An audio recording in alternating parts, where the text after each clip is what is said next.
బులెటిన్లో మరో breaking news చూస్తున్నాం. ఏపీ పోలీసులపై హైకోర్టు ఆగ్రహం వ్యక్తం చేసింది. కొందరు పోలీసుల వైఖరితో ఆ వ్యవస్థను నమ్మే పరిస్థితి లేకుండా పోతోందని ఫైర్ అయింది. ఇందులో భాగంగానే హైకోర్టులో కూర్చున్న న్యాయమూర్తులకు విధుల్లో జరిగే విషయాలు ఏమీ తెలియవని, భ్రమపడొద్దని పోలీసులను హెచ్చరించింది.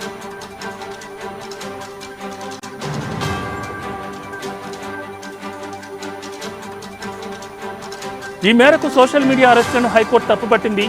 రాష్ట్ర ప్రభుత్వానికి వ్యతిరేకంగా వ్యంగ్యంగా విమర్శిస్తూ వీడియోలు, పోస్టులు పెడితే అరెస్టు చేస్తారా అంటూ ఆగ్రహం వ్యక్తం చేసింది.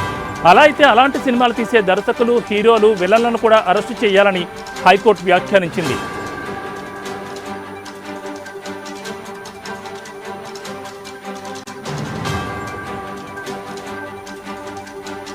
ఇందులో భాగంగానే గుంతలు పూడ్చాలి అంటే ఊరూరా టోల్ కట్టాల్సిందే అంటూ సోషల్ మీడియాలో పోస్టు పెట్టిన ప్రేమ్ కుమార్ అనే వ్యక్తిపై దోపిడీ, బలవంతపు వస్తువుల సెక్షన్ల కింద కేసు ఎలా నమోదు చేస్తారని ప్రశ్నించింది.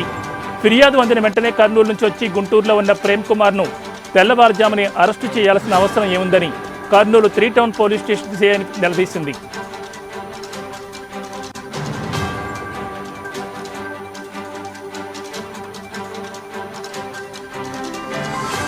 ఈ మేరకు కేసు విచారణ సందర్భంగా హైకోర్టు సిఐపై మండిపడింది. మిగతా కేసుల్లో ఇంతే వేగంగా స్పందిస్తున్నారా అంటూ ఆగ్రహం వ్యక్తం చేసింది. ఇప్పటి వరకు ఎన్ని కేసులను మెరుపు వేగంతో విచారించారంటూ ప్రశ్నించింది.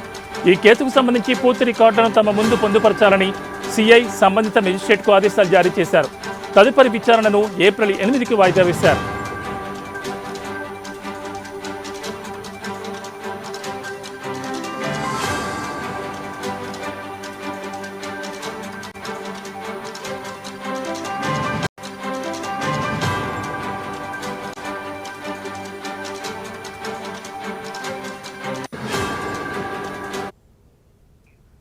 ఏపీ పోలీసులపై హైకోర్టు ఆగ్రహం వ్యక్తం చేసింది. కొందరు పోలీసుల వైఖరితో ఆ వ్యవస్థను నమ్మే పరిస్థితి లేకుండా పోతోందని ఫైర్ అయింది. ఇందులో భాగంగానే హైకోర్టులో కూర్చునే న్యాయమూర్తులకు విధుల్లో జరిగే విషయాలేమీ తెలియవని భ్రమపడొద్దని పోలీసులను హెచ్చరించింది. ఈ మేరకు సోషల్ మీడియా అరెస్టులను కూడా హైకోర్టు తప్పుపట్టింది. రాష్ట్ర ప్రభుత్వానికి వ్యతిరేకంగా వ్యంగ్యంగా విమర్శిస్తూ వీడియోలు, పోస్టులు పెడితే అరెస్టు చేస్తారా అంటూ ఆగ్రహం వ్యక్తం చేసింది.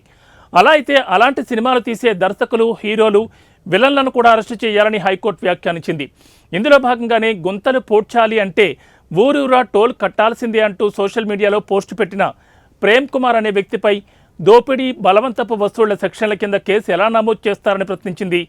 ఫిర్యాదు అందిన వెంటనే కర్నూలు నుంచి వచ్చి గుంటూరులో ఉన్న ప్రేమ్ కుమార్ను తెల్లవారుజామునే అరెస్టు చేయాల్సిన అవసరం ఏముందని కర్నూలు 3 టౌన్ పోలీస్ స్టేషన్ సిఐని నిలదీసింది. ఈ మేరకు కేసు విచారణ సందర్భంగా హైకోర్టు సిఐపై మండిపడింది. మిగతా కేసుల్లో ఇంతే వేగంగా స్పందిస్తున్నారంటూ ఆగ్రహం వ్యక్తం చేసింది. ఇప్పటి వరకు ఎన్ని కేసులను మెరుపు వేగంతో విచారించారంటూ ప్రశ్నించింది. ఈ కేసుకు సంబంధించి పూర్తి రికార్డులను తమ ముందు పొందుపరచాలని సిఐ సంబంధిత మెజిస్ట్రేట్కు ఆదేశాలు జారీ చేసింది. తదుపరి విచారణను ఏప్రిల్ 8కి వాయిదా వేసింది.